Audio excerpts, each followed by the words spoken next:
Hi everyone, the Valentine's season has come around again, and I'd just like to share with you this box of goodies that I've made for my hubby. I used a box template from Arlene of My Butterfly Kisses. I'll put the link down below. She's made some fabulous ones, but more girly. As this one's for my husband, I wanted to make it more masculine. So what I've done is I've made the shell of the box from chipboard. It's actually a cereal box, and then I've covered it with the metal tape, which I embossed. At the end of the video, if anybody's interested to see how I did that. Excuse me, my voice has gone all funny. I've put a mini tutorial just going through that. I painted it all black afterwards, and then used ink gold in red, lava red, and then I've added some cheesecloth, a piece of red netting, I don't know if you can see, and then I cut 2 hearts out of corrugated cardboard and painted them with white gesso, and then rubbed over them again with the ink gold in the lava red. I glued them one on top of the other and then wrapped them around with string, and then glued it down. And then I've added my sentiment, Be Mine, which I stamped with individual tiny letters onto some white paper, and cut that out. And then I've added some gears, metal gears and clock pieces on there. Then again I cut out the other sentiment, Bound Together Forever with Love, to correspond with the string on the heart. I've added a knob closure, and I'll show you the inside.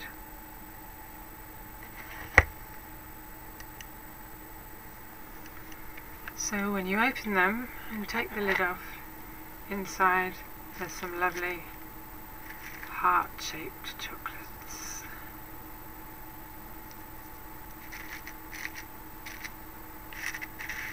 Just put a bit of tissue paper in there just to finish off the inside of the box. Yummy!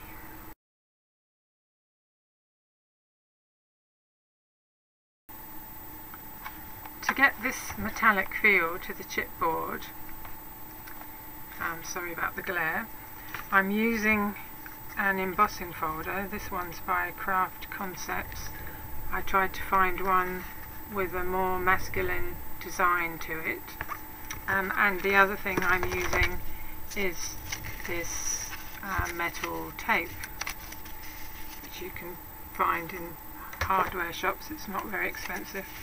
I think this was about £1, £1.50 for a roll, and it's lasted me for ages.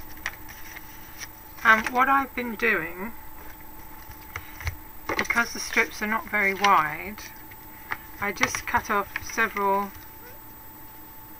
lengths, and then I put them next to each other on the embossing folder. You can add another strip on there. I'm just going to do the 2 here, and then run that through your embossing machine.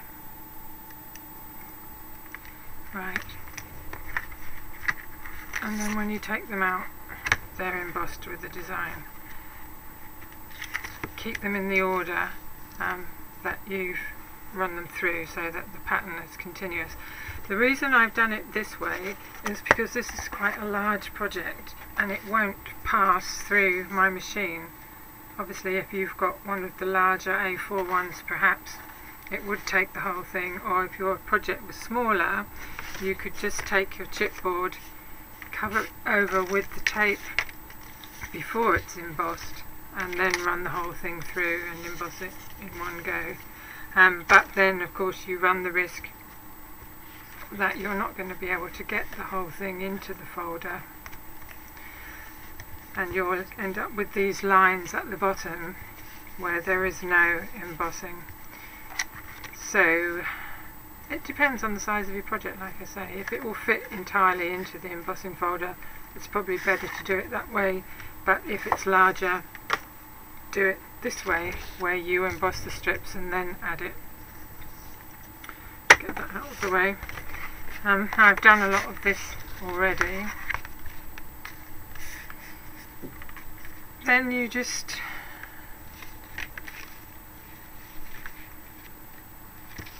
need to take your strip,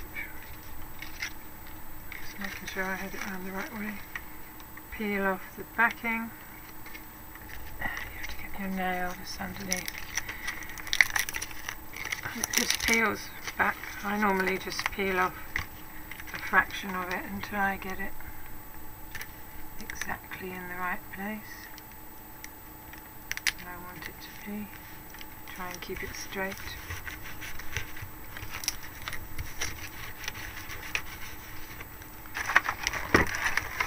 And just trim off this excess piece. I usually keep these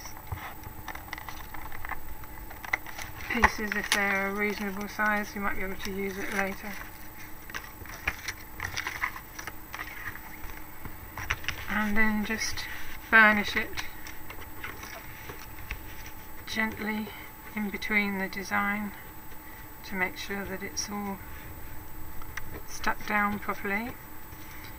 And I sometimes use this rounded end of the bone folder as well, and just gently go over the flat parts to make sure that it's all totally stuck down smoothly. And it takes out any wrinkles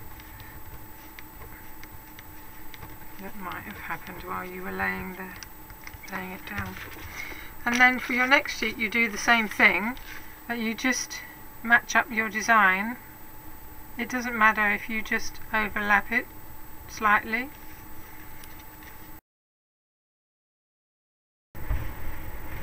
I've covered all sides now. I've left a hole in the bottom where my box is going to stick. I thought it would stick better onto the bare chipboard rather than onto the metal, so I've also left the bottom of the box without any metal on it either, and I'm going to use something like E6000 to glue it down securely. But now the next step is to paint the whole thing with black gesso. It's all gessoed now on both sides, apart from my little gluing spot. And here I've got some Inca gold, and this is in the colour Lava Red. I've decided to do it in red. Excuse me, let's pull that blind down. As it's Valentines, but really you could do it in any colour you wanted. Probably if I was doing it for a different project that wasn't for Valentine's Day, I would use gold or silver, but this red looks quite good. I'm going to use my finger, as I find that's easier for me to do, but you can use a sponge or anything you prefer. So I just sort of wipe my finger over and then just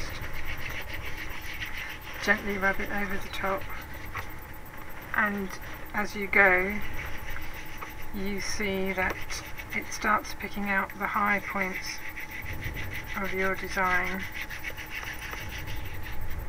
And also this has got a lovely metallic effect, and on top of the black it sort of tones down the brightness of the red, so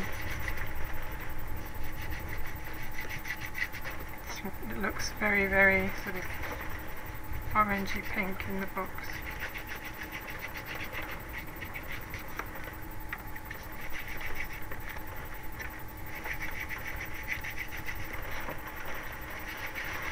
This is really lovely stuff as well, this Inca Gold.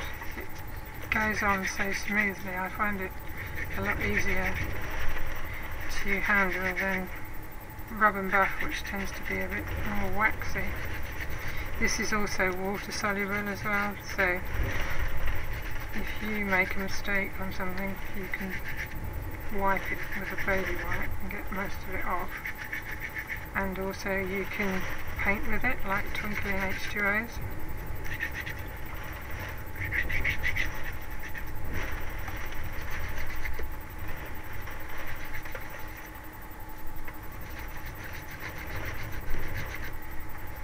Just put on as much as you need. Some of it I'm going over heavier than other areas, and I'm going to sort of put it a bit heavier around the edges as well.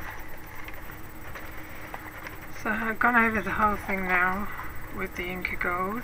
It looks really lovely and sparkly, but to just bring it out a bit more, get a soft cloth and polish it up. It just makes it sparkle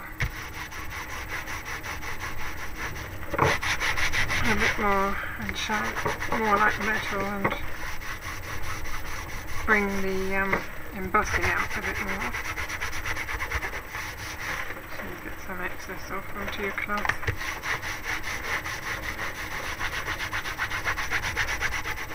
And it just takes off any excess, like I say, so that it doesn't end up over everyone's fingers or your hand on it afterwards. So if you don't have any Inca Gold, you can always just go over it with sandpaper, and then you'll sand off a bit over the top of the embossing, and that will bring the design out as well. Or you could even do both. I'm quite happy with it, the way that it looks now. There you go, nice red fingers. Okay, the next thing I'm going to work on is the closure. Bona did a ribbon on hers, but because this is masculine, I want to, I'm going to use this button and hair wire loop over system. So the first thing I want to do is find the middle of my card. This Tim Holtz ruler is really good for that, because it's got a 0 in the middle, and then you can work either side to find the centre. So yeah, I can see that mine is 4 1/4 inches on each side. I don't want to go too far up with the closure because the box will cover it. So I'm going to go about 1/4 inch up. I'm just going to mark this centre.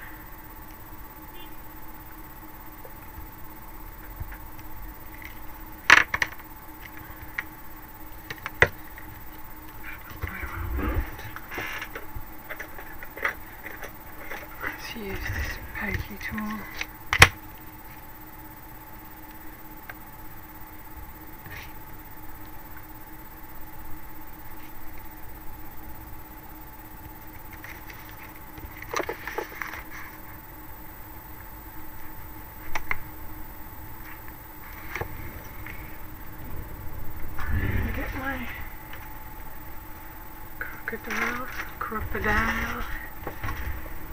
Crocodile rock. Now I want one of the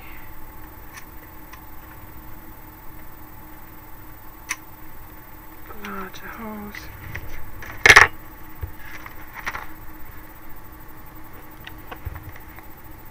So I'm going to line that up.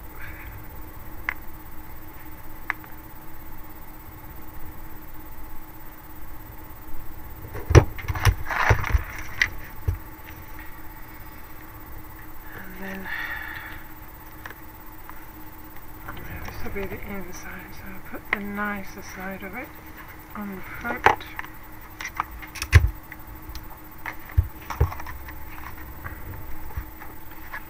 And just set my eyelet. fabulous tool that, I love it. So you can see now it's got a nice finish. As this band's going to be far too long and stretchy, I'm going to knot it about halfway along.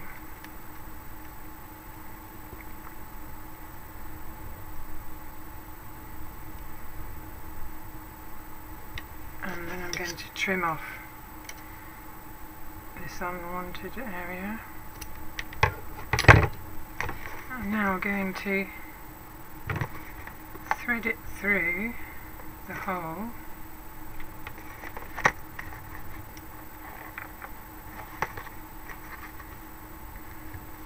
and then loop that part through.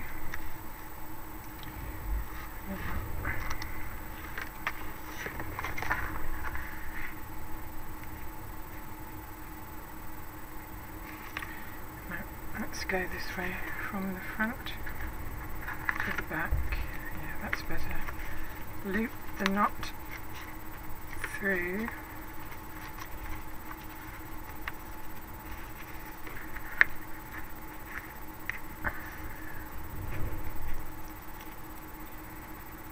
Loop the knot.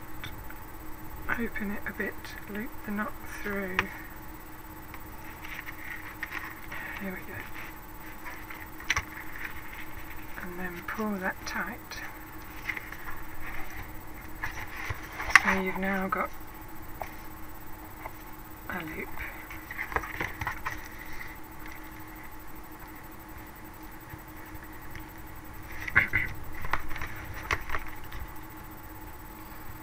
I think I'm just going to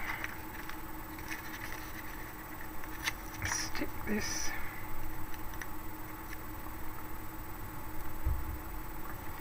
extra pieces of the knot down with a little bit of foil tape just to keep it down, and that will be under the box anyway, so you won't see it. But you can always paint it and redden it again if it does show.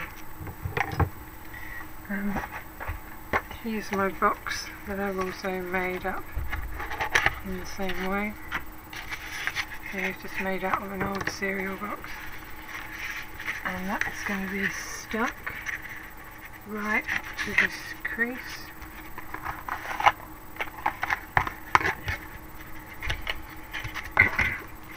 You can just see a teeny tiny bit of the red showing through. Now I can't find it. Typical of me, I put things down and I don't know where they are. Here we are. So I'm just going to put a tiny little bit of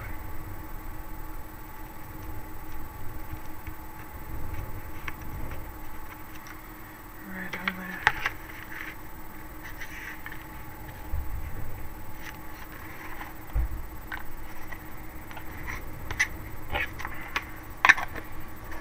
I don't need to gesso it because it hardly shows at all. Okay, I'm going to get some of this red line tape that's really holds things securely, and I'm going to put a couple of bands of this along the bottom just for a bit of extra hold. Just burnish this a bit to make sure that it's working properly.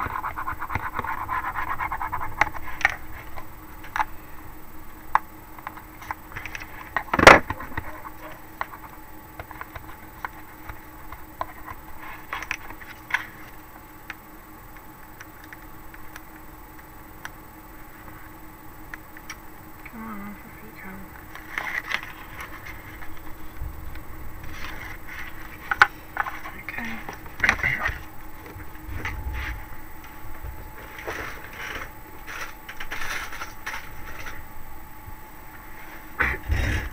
some of this E6000 glue, but I think we do a comparable one called multi-purpose glue. Probably PVA glue would do as well. I'm going to run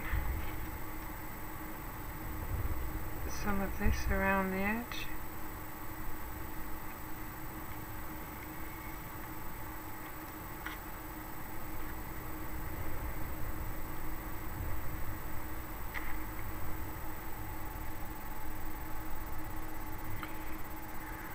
And a bit more along the middle.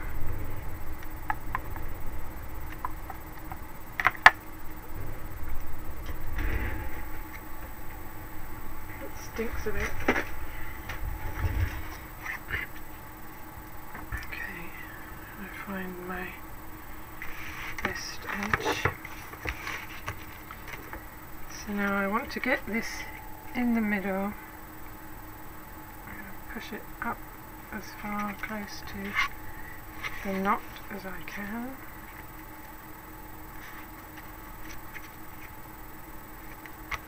Make sure that it's up against the edge, okay, and we'll close.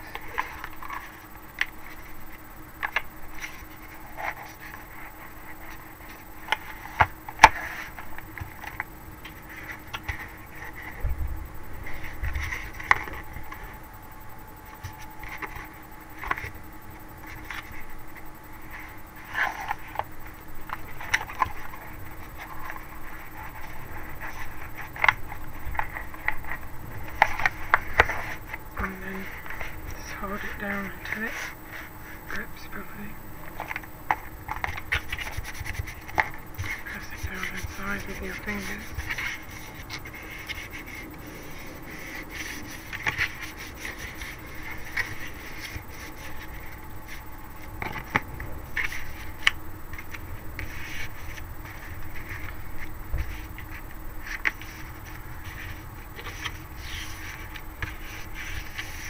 I'm going to put a piece of red tissue paper in here and the heart-shaped chocolates.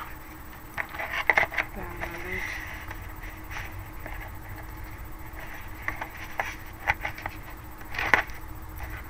Goes on. And then we're going to put the other piece of the closure on, which that will flip over the top. For the button, I've measured where the band comes over and mark how much far in you need, and then I'm going to use this to make a hole. It's just a pointy tool, but if you keep going further and further up, it gets wider and wider until this bottom piece of the button can fit inside the hole.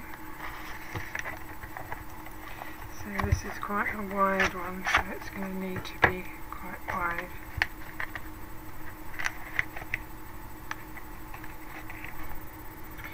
I'm just going to go over this hole with a bit of black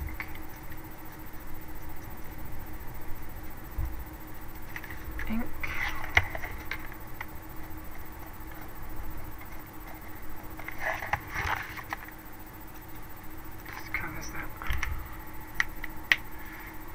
Look neater. I've got this wooden cocktail stick, so I'm going to cut it down a bit. And first of all, I made sure that it would pass through the hole in the button. This one's got quite a big button, so if you use a smaller one you might have to find something a bit thinner, but this will do for me. And I'm going to use my marker pen to colour it black.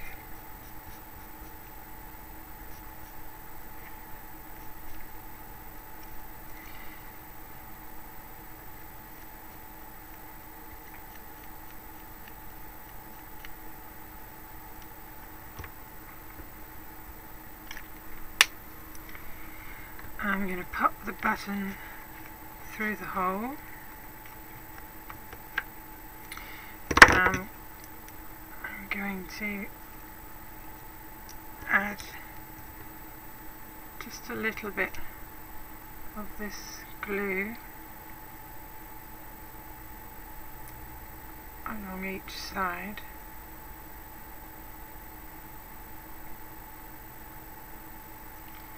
Which is easier said than done without getting your fingers all stuck to it. Let's just hold it on the edge, and then I'm going to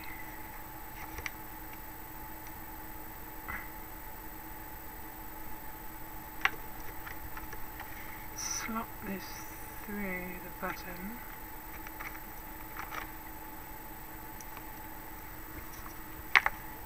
And then just hold it into place for a minute until the glue grabs. Okay, and there you have it.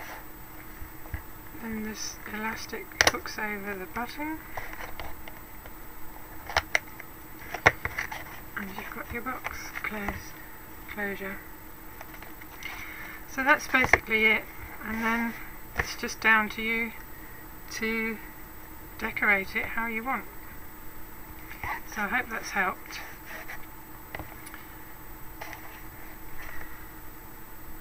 Thanks for watching. Bye now.